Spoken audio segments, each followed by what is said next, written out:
In this video, I will go over the homework that follows the lecture on the integral test.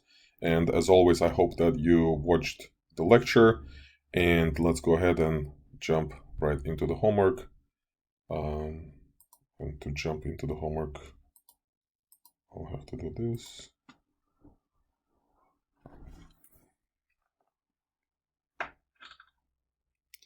And here's the first question. We have the series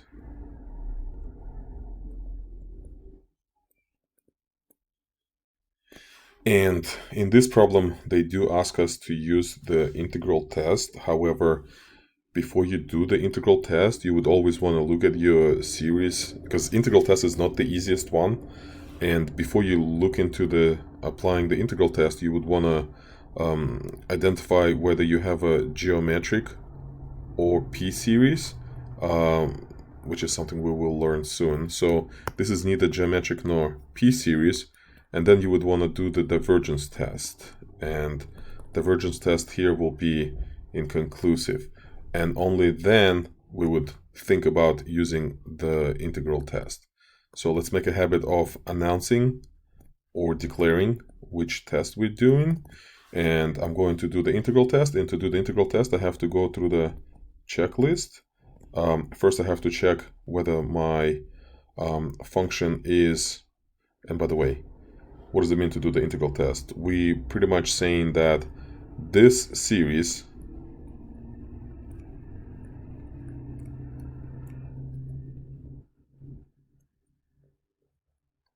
behaves similarly as this integral.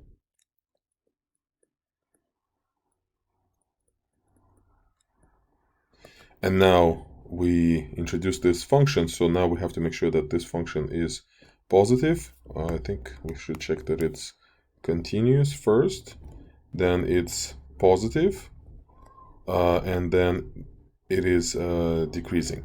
So it's clearly continuous, it's clearly positive, because when x is positive, everything else is positive, and it is decreasing because as x increases, the output decreases because it's in the denominator. And now we have to pretty much figure out whether this improper integral converges or diverges. And for that, we're going to do this way. We're going to treat it as improper integral. And as we're doing that, I'm going to actually rewrite the integrand using powers. We have 2x plus 3 to the power negative 1, 3 dx. So this integral, the antiderivative of this is 1/2 2x plus 3 to the power 2/3 divided by 2/3. So I'm just going to multiply by 3/2. And this is my antiderivative, and I need to evaluate it from 1 to b. And continuing,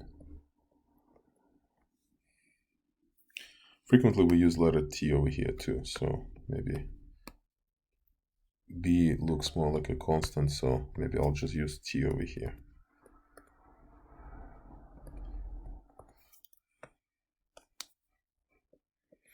And what do we have? We have 3/4 2t plus 3 to the power 2/3 minus 3/4, and I plug in 1. 1 times 2 is 2, so we have 5 to the power 2/3. And this is the limit that we have to find. Now, this is just a constant. And here we have, as t goes to infinity, this whole thing goes to infinity. When you raise infinity to the power 2/3, it's infinity. When you multiply it by 3/4, it's still infinity. So in infinity minus constant is infinity. So this integral diverges, and the given series therefore diverges by the integral test. So this would be the answer.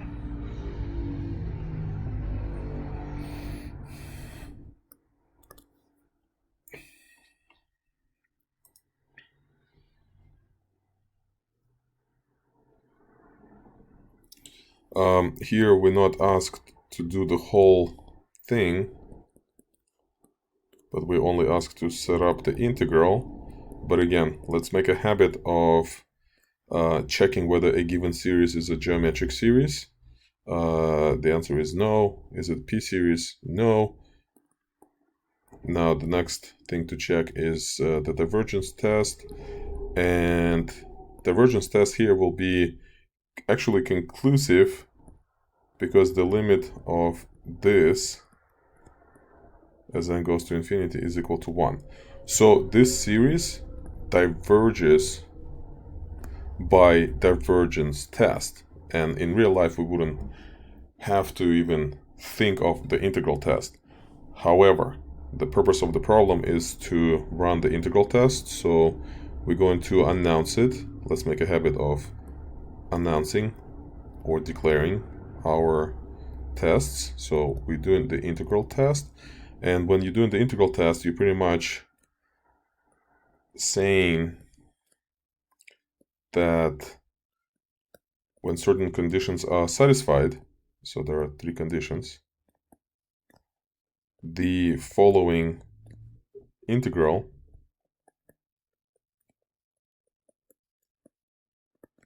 behaves the same way as the series. Now the conditions are that the functions in the integral is continuous, positive, and decreasing. So in this case,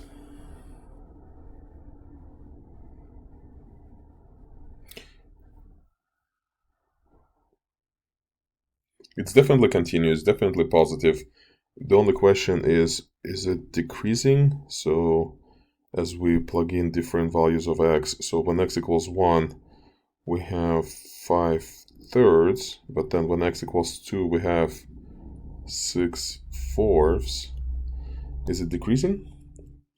Then we have, what, 7/5? And then let's say we'll have 100 over, let's say we plug in 98, so we get 102 over 100. So it does look like it's decreasing, yes. And now it's just going to become this is our thought bubble to show that it's decreasing. And now it's going to be the question whether it converges or not. Now we're not asked to find this integral, we just asked to set this up. So we have 1, here goes infinity, and here goes the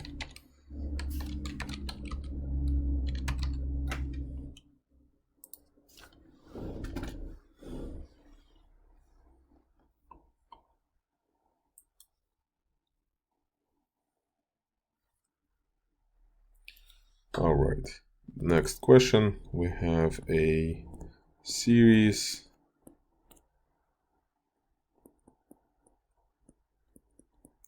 and we are asked to verify whether the integral test can be used, so that's good. But before that, we would normally check if it's a geometric or p-series, which it isn't. Then we would do the divergence test, and by divergence test, this limit is actually equal to 1. So the series diverges by divergence test. However, we are asked to see if the conditions for integral test are satisfied, and the integral test pretty much says that if conditions are satisfied, this series will behave exactly the same way as this integral. And the conditions are the function must be continuous, it must be positive, and it must be decreasing. So we're talking about this function. This function is clearly continuous, this function is clearly positive in the domain of integration, and whether this function is decreasing or not, there is a formal and informal way of doing this. Informally, we can just take the derivative of this function. Sorry, this is like formal approach. Take the derivative of this function, and it's going to be derivative of the numerator. So we're just using the quotient rule. So it's going to be x plus 7 minus x plus 1 divided by x plus 7 squared. So we have derivative of the numerator times the denominator minus derivative of the denominator times the numerator. I feel like missing a sign or something here.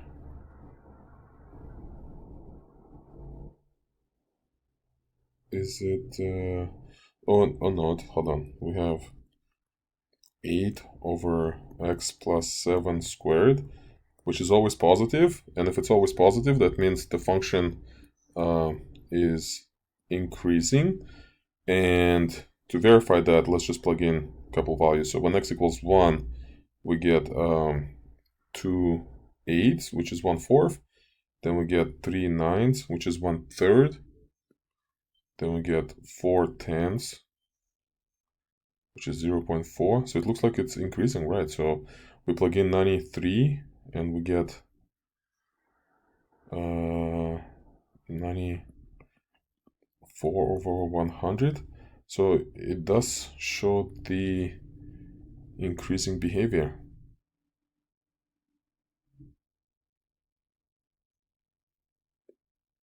Because denominator grows faster than the numerator. So yeah, I guess we weren't able to verify this condition, therefore the integral test cannot be used.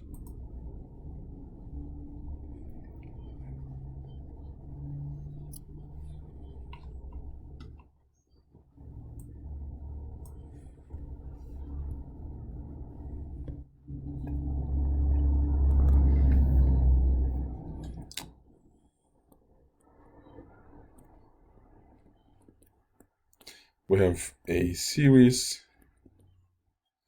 First thing we do, we check if it's a geometric or p-series. This is something we'll talk about next lesson. So, but again, building a habit. Here the answer is no. Then we will use the divergence test. The divergence test will be inconclusive because this limit is equal to 0, which would bring us to the next step where we have to decide which convergence test to use, and we're going to be trying the integral test according to the instructions. And the integral test says that under certain conditions,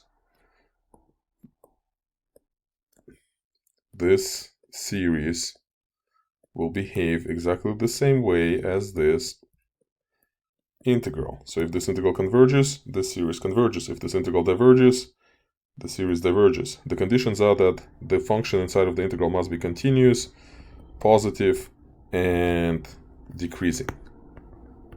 So let's verify those conditions. This function is clearly continuous, clearly positive. Now, is it decreasing? It is decreasing because the numerator stays the same and the denominator keeps increasing. So the overall ratio gets smaller and smaller. And now we have to find this integral. It's an improper integral, so we're going to introduce a variable to replace the limit. And we're going to use a linear substitution here, which I'm not going to show here, but if you're curious, making s to be 7x plus 3 will do the trick. But the answer is it's going to be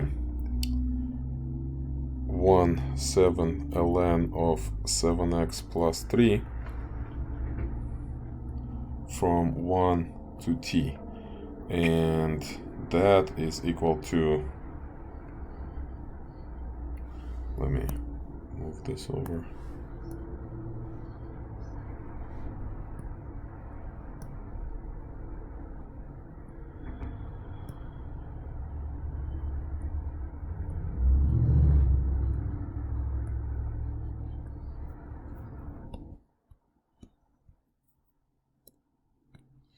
and that will be equal to the limit as t goes to infinity I don't know if this feature of leaking pen is on purpose or it's just like, I don't like that, but it looks like the pen is leaking. Interesting. 1/7 ln of 7t plus 3 minus 1/7 ln of 7 times 1 is 7, so it's just 10. Now, this is, again, this is a constant, and this goes to infinity as t goes to infinity, because t times 7 times infinity is infinity, infinity plus 3 is infinity, ln of infinity is infinity, infinity divided by 7 is infinity, infinity minus constant is infinity. So this integral diverges, and therefore this integral diverges by the integral test. So that's the conclusion. And this is the answer. And it looks like we completed the homework. And if you have any questions, please feel free to reach out.